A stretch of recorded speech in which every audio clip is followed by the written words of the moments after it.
Hello दोस्तों। आज हम लोग पढ़ेंगे बायोलॉजी का ये पहला लेक्चर है। इससे पहले वाले लेक्चर में हम लोग बायोलॉजी के सिलेबस के बारे में देखे थे कि कॉम्पिटिटिव एग्जाम के लिए हमें बायोलॉजी के अधीन कौन कौन से महत्वपूर्ण टॉपिक पढ़ना होता है। ठीक है, तो आज देखते हैं पहले दोस्तों कि मुझे क्या क्या इस लेक्चर में पढ़ना है। बहुत ही ज़्यादा इम्पोर्टेंट ये आज का सेशन होने वाला है दोस्तों, जिसमें कि हम लोग सबसे पहले बायोलॉजी की थोड़ा सा ये आधार देखेंगे कि बायोलॉजी का किसे कहते हैं। ठीक है, और फिर देखेंगे हम लोग कुछ महत्वपूर्ण फैक्ट के बारे में जो प्रश्न पूछे जाते रहे हैं। फिर देखेंगे दोस्तों कि जीव विज्ञान के कौन कौन से प्रमुख शाखाओं में क्या चीज़ का अध्ययन किया जाता है। इससे बहुत ज़्यादा प्रश्न पूछे जाते हैं दोस्तों।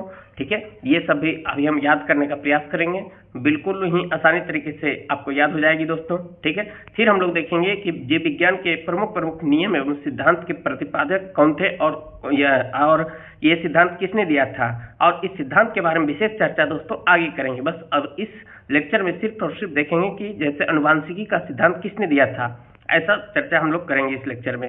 फिर जीवधारियों का वर्गीकरण के बारे में देखेंगे। ठीक है, ये कितने वर्गों में बांटा गया है ना, टैक्सोनॉमी का फादर किसे कहा जाता है, ये सब के बारे में देखेंगे। मोनेरा, प्रोटिस्टा और पादप, कवक, जंतु, ये 5 जगत का वर्गीकरण किसने किया था, और ये सब है क्या चीज़, क्या क्या विशेषताएं हैं, इसके बारे में पढ़ेंगे। फिर हम लोग देखेंगे दोस्तों कि ये जीवों के नामकरण की द्विनाम पद्धतियों के बारे में। ठीक है, इनकी द्विनाम पद्धति में क्या क्या चीज़ लिखा हुआ रहता है, जिसे हम लोग कहते हैं वैज्ञानिक नाम। ठीक है, तो वैज्ञानिक नाम में क्या क्या चीज़ ऐड रहता है, इसके बारे में देखेंगे, और कुछ वैज्ञानिक नाम को भी देखेंगे जो बार बार किसी न किसी रूप से प्रश्न पूछे जाते रहे हैं विभिन्न प्रकार के प्रतियोगी परीक्षाओं में। ठीक है, तो आइए चर्चा करते हैं दोस्तों आज के इस लेक्चर को। ठीक है, ये मैं यहाँ से गायब हो जाता हूँ ताकि मैं अच्छे तरीके से आपको ये सेशन पूरा करवा सकूँ। ठीक है, आइए शुरुआत करते हैं। तो सबसे पहले देखेंगे दोस्तों कि जीव विज्ञान को इंग्लिश में क्या कहते हैं दोस्तों, बायोलॉजी कहते हैं। ठीक है, विज्ञान किसे कहते हैं, जीव विज्ञान किसे कहते हैं, रसायन विज्ञान किसे कहते हैं, भौतिकी विज्ञान किसे कहते हैं, इसके पहले वाले लेक्चर में हम लोग चर्चा किए थे, जिसमें सिलेबस के बारे में बताए थे। एक बार यहाँ भी देखने का प्रयास करते हैं दोस्तों। कहता यह विज्ञान की वह शाखा है, यानी जीव विज्ञान की वह शाखा है जिसके अंतर्गत जीवधारियों का अध्ययन किया जाता है ना, जीवधारियों का अध्ययन किया जाता है। बायोलॉजी दोस्तों अगर इसे हम तोड़ने का प्रयास करें दोस्तों तो बायो और लोगोस शब्द से बना है। ठीक है, बायोलॉजी बायो और लोगोस शब्द से बना है, जिसमें कि बायो का अर्थ होता है तो लाइफ यानी कि जीवन, और लोगोस का मतलब होता है अध्ययन, यानी कि जीवन का अध्ययन जिस विज्ञान की शाखा में किया जाता है उसे ही क्या कहते हैं दोस्तों, बायोलॉजी या तो जीव विज्ञान कहते हैं। ठीक है, अर्थात जीवन का अध्ययन क्या है कहलाता है दोस्तों, बायोलॉजी कहलाता है। किसी भी आपका सजीव के बारे में अध्ययन करना ही क्या कहलाता है दोस्तों, बायोलॉजी कहलाता है। ठीक है, आइए देखते हैं जीव विज्ञान का शब्द का प्रयोग सबसे पहले किसने किया था, तो ये प्रश्न पूछा जाता है दोस्तों। तो इतना जो लंबी नाम लिखा हुआ है उतना नहीं ध्यान रखना है, बस ये ध्यान रखना है कि लेमार्क और ट्रेविरेनस ने किया था।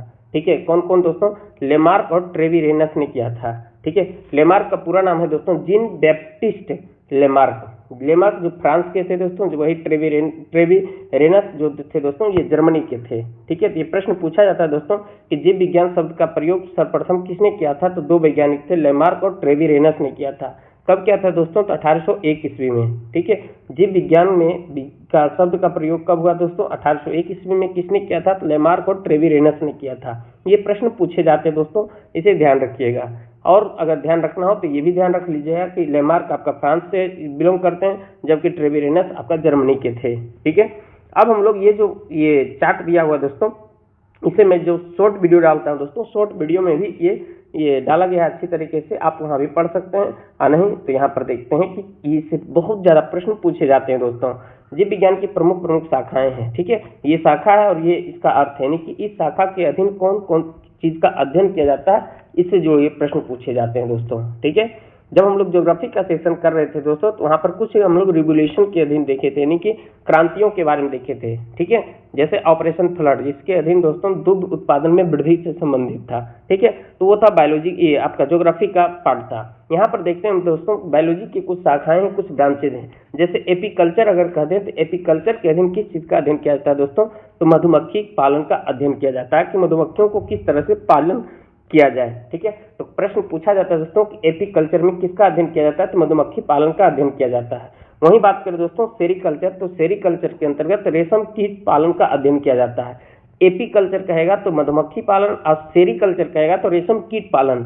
ठीक है, रेशम कीट से ही दोस्तों आपका रेशम जो आपका धागा है दोस्तों, ये रेशम कीट से ही होता है, इसलिए इसका पालन किस शाखा के अधीन किया जाता है दोस्तों, तो सेरीकल्चर के अधीन किया जाता है। वहीं बात करें दोस्तों पीसी कल्चर, पीसी कल्चर के अधीन किसका अध्ययन किया जाता है, तो मत्स्य पालन का अध्ययन किया जाता है। इसको याद रखने का कुछ हमें क्लू पॉइंट ढूंढना पड़ेगा दोस्तों। वो क्लू पॉइंट क्या है दोस्तों, तो आप इस तरह से देख सकते हैं कि मत्स्य का मतलब मछली होता है दोस्तों।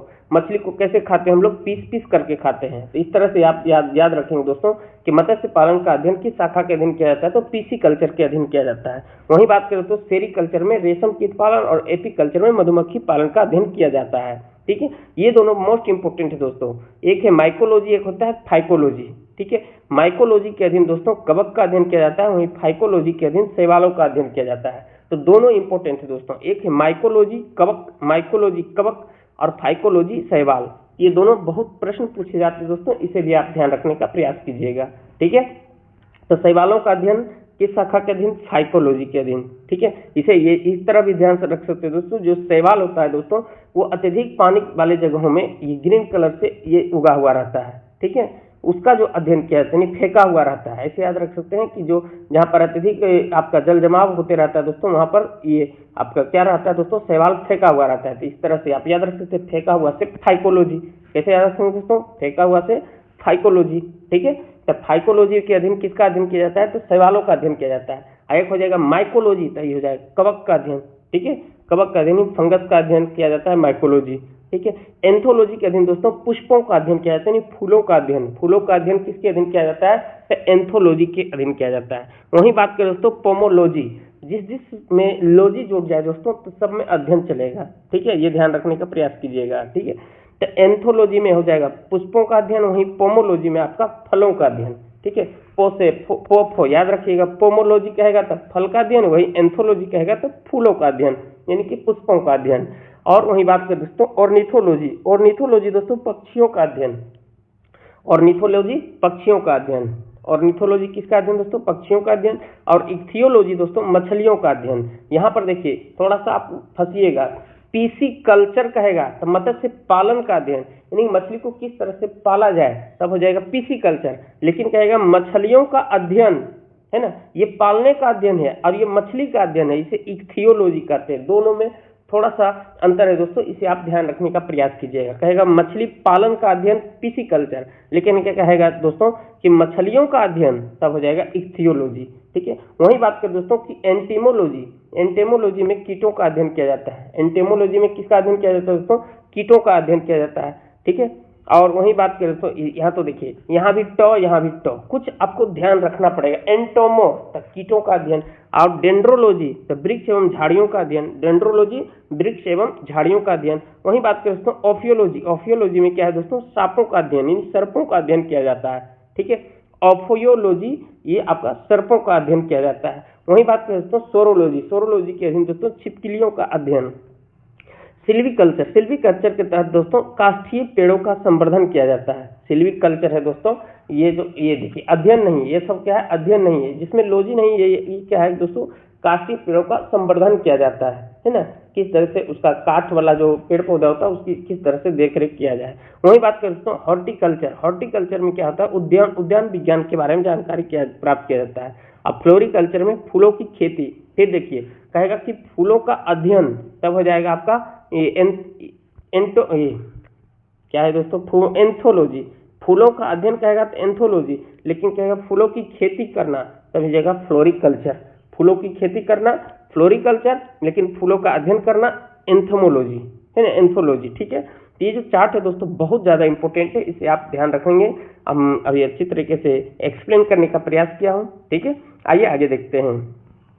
जीव विज्ञान का जनक, जीव विज्ञान का एक क्रमबद्ध ज्ञान के रूप में विकास दोस्तों अरस्तु के समय हुआ था। ठीक है, अरस्तु को इंग्लिश में दोस्तों एरिस्टोटल कहते हैं, ये ध्यान रखिए, कई बार ऐसे भी पूछ सकता है दोस्तों। ठीक है, एरिस्टोटल, ये तो अंग्रेजी में यही दे देगा कि जीव विज्ञान का जनक किसे कहा जाता है, तो अरस्तु आप ध्यान रखिएगा, लेकिन दे देगा इस तरह से अंग्रेजी वाला, तो आप फंस सकते हैं दोस्तों, इसीलिए इसको आप ध्यान में रखिएगा।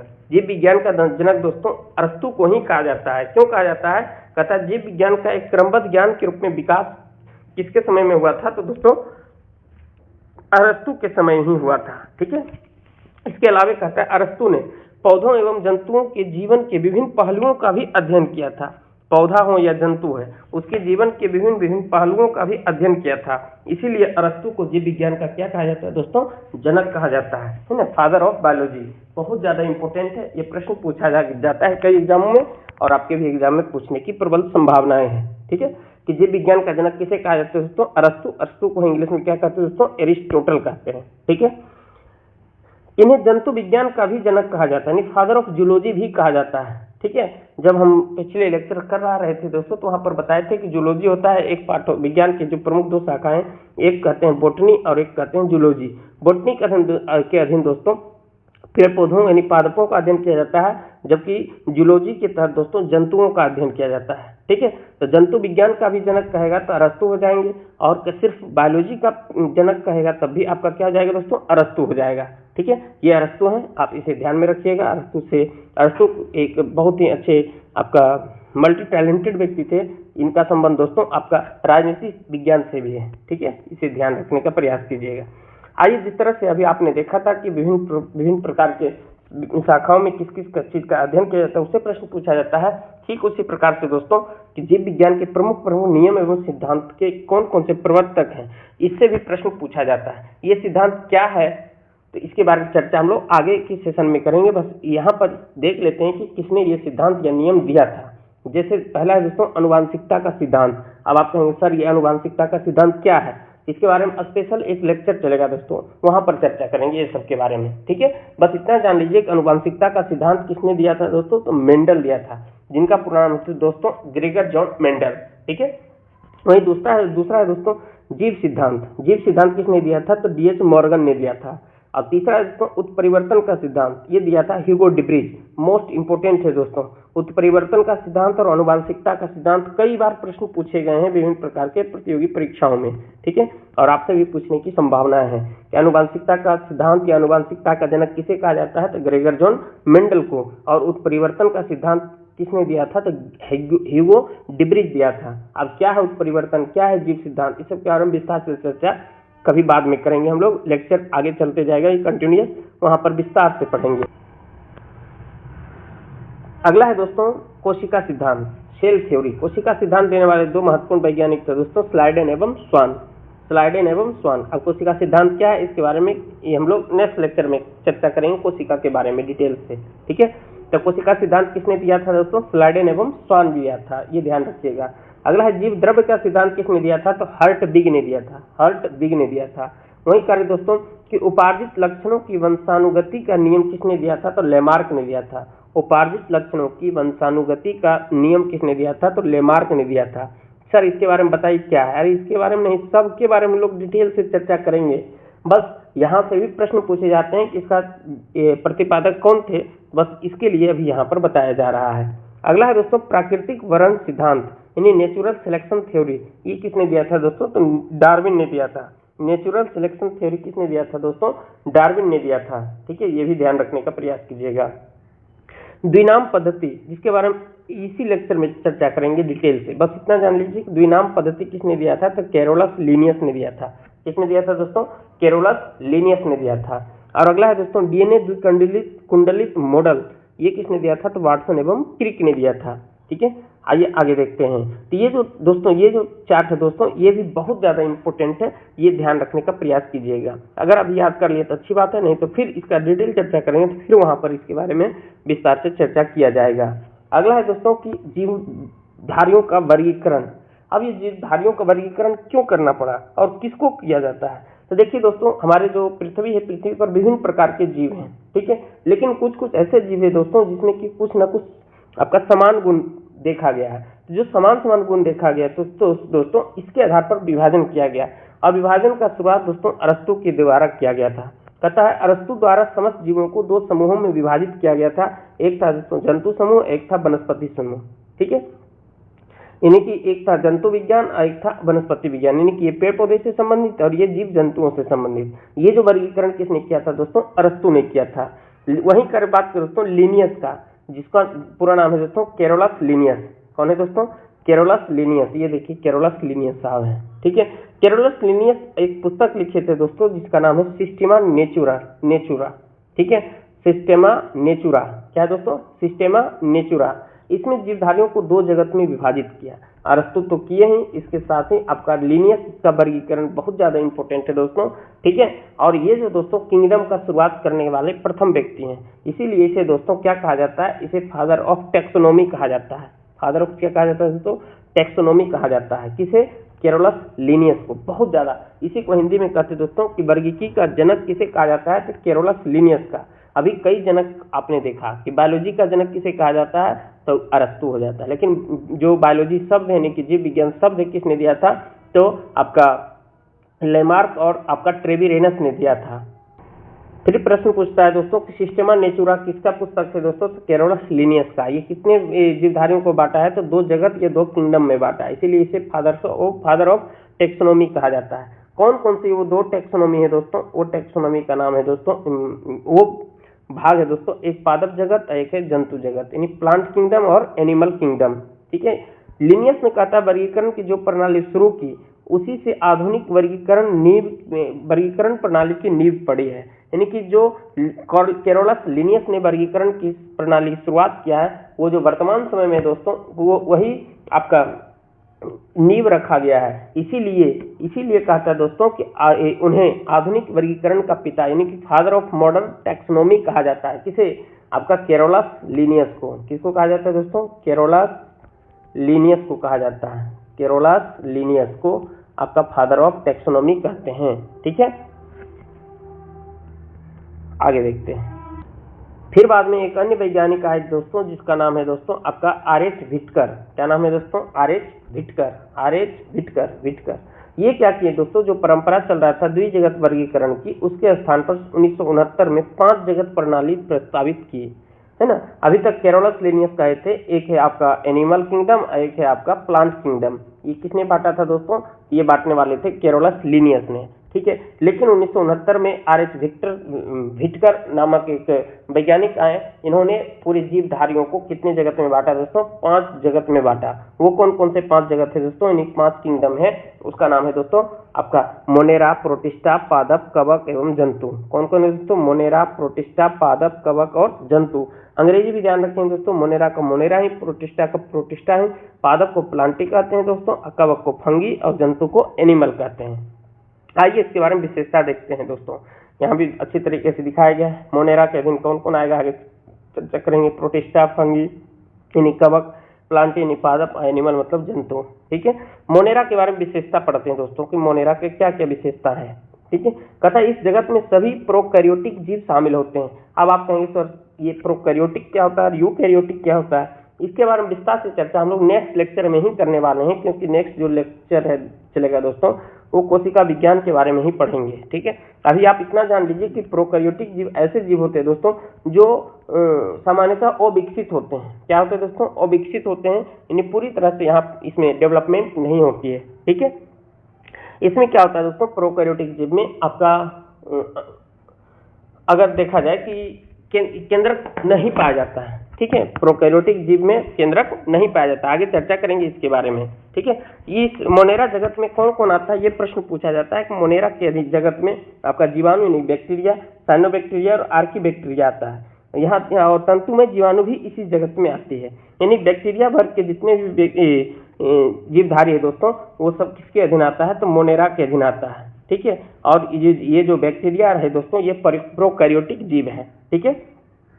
अब बात करें दोस्तों आपका प्रोटिस्टा की, यानी कि यहाँ पर देखिए क्रम से आप याद रखने का प्रयास कीजिएगा। मोनेरा में जो भी जीव है दोस्तों वो प्रोकैरियोटिक जीव है और बैक्टीरिया वर्ग के सब मोनेरा में पाया जाएगा, ठीक है। वही बात करें दोस्तों प्रोटिस्टा में क्या है दोस्तों, यहाँ पर यूकैरियोटिक जीव आ गया, यानी कि ये डेवलप्ड जीव है, ठीक है। लेकिन ये दोस्तों एक कोशिकीय है। अब ये एक कोशिकीय क्या लफड़ा है दोस्तों, आपको आगे पढ़ाएंगे दोस्तों कि कोशिका के आधार पर जीव को 2 वर्गों में बांटा गया है। एक को कहते हैं हम लोग एक कोशिकीय जीव, एक को कहते हैं एक कोशिकीय जीव, एक को कहते हैं हम लोग बहुकोशिकीय जीव। एक कोशिकीय किसको कहेंगे दोस्तों, जो एक कोशिका से मिलकर बना उसे एक कोशिकीय, और जो एक से अधिक कोशिका से मिलकर बना उसे बहुकोशिकीय। तो शुरू में तो देखिए तो दोस्तों कि प्रोकैरियोटिक था, मोनेरा में प्रोकैरियोटिक था, ठीक है। जबकि हम बात करें दोस्तों प्रोटिस्टा में यूकैरियोटिक है, लेकिन कैसा है, एक कोशिकीय है, और वो भी कैसा है दोस्तों, जलीय है ना, यानी कि जलीय यानी एक्योटो जीव शामिल होते हैं प्रोटिस्टा में। जैसे दोस्तों युगलिना, युगलिना कहता है इसी जीव का, जगत का जीव है। क्वेश्चन पूछा जाता है दोस्तों कि जो आर.एच. व्हिटकर ने 5 जगत प्रणाली में विभाजित किया, उसके अधीन युगलिना को कहाँ रखा गया है, तो प्रोटिस्टा के अधीन रखा गया है। इसमें कहता है 2 प्रकार की पोषण की विधि होती है दोस्तों, एक होता है स्वपोषी पोषण, एक होता है परपोषी पोषण। स्वपोषी पोषण प्रकाश में होती है और परपोषी पोषण दोस्तों प्रकाश के अभाव में होती है। विस्तार से चर्चा हम लोग नेक्स्ट लेक्चर में इन्हीं बाद में करेंगे। सामान्यतः प्रोटोजोआ भी इसी जगत में आती है, यानी कि इसमें कौन कौन है दोस्तों, युगलिना और प्रोटोजोआ जो है दोस्तों ये प्रोटिस्टा जगत में आता है। वहीं बात करें दोस्तों पादप यानी प्लांट, प्लांट में क्या होता है दोस्तों, इस जगत में बहुकोशिकीय हरे रंग के प्रकाश संश्लेषण करने वाले उत्पादक शामिल होते हैं, ठीक है। जैसे शैवाल, मॉस, पादप यानी स्थलीय पादप, बीजधारी पौधे, ये सब दोस्तों किसमें आता है दोस्तों, आपका मोनेरा में आपका प्रोकैरियोटिक था, प्रोटिस्टा में यूकैरियोटिक था लेकिन एक कोशिकीय। फिर है क्या है दोस्तों, पादप, पादप के अधीन कौन आएगा दोस्तों, ये भी आपका यूकैरियोटिक ही है लेकिन एक कोशिकीय जगह पर बहुकोशिकीय, यानी कि अब ये क्या होता है दोस्तों, क्रम बढ़ते जा रहा है, ठीक है, यानी डेवलप बढ़ते जा रही है। पहला में प्रोकैरियोटिक, मोनेरा में प्रोकैरियोटिक था, वहीं प्रोटिस्टा में यूकैरियोटिक था लेकिन एक कोशिकीय जीव को रखा गया है। फिर क्या है दोस्तों, प्रोटिस्टा, प्रोटिस्टा में क्या था दोस्तों कि प्रोटिस्टा में बहुकोशिकीय जीव आने लगा, जैसे युगलिना आ गया, आपका प्रोटोजोआ आ गया, ये सब दोस्तों किस में आएगा, तो आपका प्रोटिस्टा में, ठीक है। मोनेरा हो गया, आपका प्रोटिस्टा हो गया, उसके बाद में क्या था दोस्तों, मोनेरा हो गया, प्रोटिस्टा। अब आ गया पादप, पादप में बहुकोशिकीय है, ठीक है, ये ध्यान रखिएगा। जैसे आपका शैवाल, मॉस, ये सब प्रकाश संश्लेषण करता है दोस्तों। चौथा है दोस्तों आपका कवक यानी फंगी, कहता है इस जगत के जीव यूकैरियोटिक तथा परपोषी होते हैं। यूकैरियोटिक तो आपने देखा कि प्रोटिस्टा से ही मिलना शुरू हो गया, ठीक है, पादप में भी मिला, बहुकोशिकीय मिला, जबकि प्रोटिस्टा में आपका एक कोशिकीय मिला था। तो ये भी यूकैरियोटिक है लेकिन एक और निगुण मिल गया कि परपोषी भी है। इनमें अवशोषण द्वारा पोषण होता है, ये सामान्यतः मृतोपजीवी या तो परजीवी होते हैं। ये सब कारण विस्तार से चर्चा करेंगे हम लोग दोस्तों पोषण वाले चैप्टर में कि मृतोपजीवी का अर्थ क्या होता है, परजीवी का अर्थ क्या होता है, ठीक है। कोशिका भित्ति काइटिन नामक जटिल शर्करा की बनी होती है, कवक की। क्वेश्चन पूछेगा दोस्तों कि कवक जगत में जितने भी जीव आते हैं दोस्तों, उसका जो कोशिका भित्ति यानी सेल वाला होता है, ये किसका बना होता है, तो काइटिन का बना होता है। ये प्रश्न पूछा जाता है, इसे आप ध्यान रखिएगा। 5वां जगत है दोस्तों एनिमल जगत, है ना, तथा इस जगत में बहुकोशिकीय जंतु संभोजी यानी होलोजोइक यूकैरियोटिक उपभोक्ता जीव होते हैं, यानी पूर्णतः ये डेवलप्ड जीव है। इन्हें कहता है दोस्तों मेटाजोआ भी कहा जाता है। इन्हें क्या कहा जाता है दोस्तों, मेटाजोआ भी कहा जाता है। इसी के अधीन दोस्तों सब आ जाता है, हाइड्रा, जेलीफिश, कृमि, सितारा, मछली, सरीसृप, उभयचर, पक्षी, स्तनधारी। यही स्तनधारी में हमारा मानव आ जाएगा दोस्तों, ठीक है, ये ध्यान रखिएगा कि स्तनधारी में ही मानव आ जाएगा। तो ये सब वर्ग है दोस्तों आपका, ये जो 5 जगतीय प्रणाली था, ठीक है। और विस्तार से आगे चर्चा करेंगे। कहता है दोस्तों कि वर्गीकरण की आधारभूत इकाई क्या है दोस्तों, जाति है, यानी स्पीसीज है, ठीक है। अब हम लोग देखते हैं दोस्तों जीवों का नामकरण कैसे करता है। तो अभी तक आपने देखा कि वर्गीकरण की शुरुआत अरस्तु भी किए थे, एक को जंतु विज्ञान और एक को पादप विज्ञान। फिर इसी को दोस्तों क्रमबद्ध तरीके से ये कैरोलस लिनियस जी आए और उन्होंने द्विजगतीय प्रणाली शुरुआत किया, ठीक है। और जो वर्तमान में दोस्तों 5 जगतीय प्रणाली जारी है, उनका जो नींव है दोस्तों कैरोलस लिनियस से ही मिलता जुलता है। इसीलिए कैरोलस लिनियस को फादर ऑफ टैक्सोनॉमी यानी कि वर्गीकी का जनक कहा जाता है। फिर कौन आए थे दोस्तों, आर.एच. व्हिटकर आए थे। आर.एच. व्हिटकर ने क्या किया था दोस्तों कि 5 जगत में जीवधारियों को विभाजित किया। कौन कौन था दोस्तों, तो विभाजन था आपका मोनेरा, प्रोटिस्टा, प्लांटी, है ना, मोनेरा, प्रोटिस्टा, प्लांट। और फिर क्या था दोस्तों आपका ये कवक, है ना, फंगी। फिर था आपका एनिमल, क्या कहता है दोस्तों, हाँ कवक, एनिमल, मोनेरा था, प्रोटिस्टा था, पादप था, कवक था, जंतु था। 5 तो हो ही गया, ठीक है। अब इसका नाम का क्या था पद्धति दोस्तों, कोई भी जीव का नाम कैसे जानेंगे, जीवों का नामकरण के लिए द्विनाम पद्धति, यानी कोई भी जीव जैसे ऐसा नाम है दोस्तों जो कि पूरी दुनिया में ये इसके नाम से जानता है। जैसे हम लोग क्या जानते हैं दोस्तों, हम लोग आम, भारत वाले देशवासी वाला आम को आम कहते हैं, लेकिन यही दूसरा देश में चले जाएंगे तो आम को आम नहीं कहेगा, इसको क्या कहेगा दोस्तों, इसको वैज्ञानिक नाम से जानेगा, ठीक है, मेंजीफेरा इंडिका कहेगा। आगे चर्चा करेंगे इसके बारे में कि मेंजीफेरा इंडिका कहेगा तो पूरी दुनिया के जो पढ़े लिखे व्यक्ति हैं वो समझेंगे, ठीक है। आइए देखने का प्रयास करते हैं दोस्तों।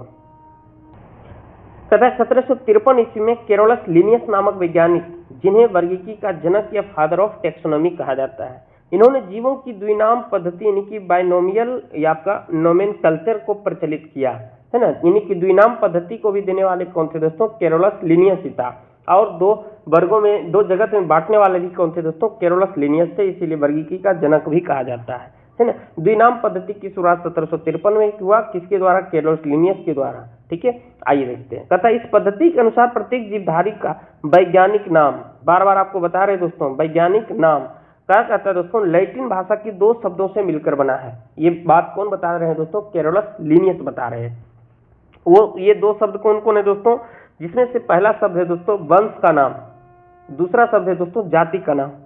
जैसे अगर हम बात करें दोस्तों मानव का वैज्ञानिक नाम, मानव का वैज्ञानिक नाम है दोस्तों होमोसेपियंस, लिन। अब ये लिन क्या है आगे भी चर्चा करेंगे।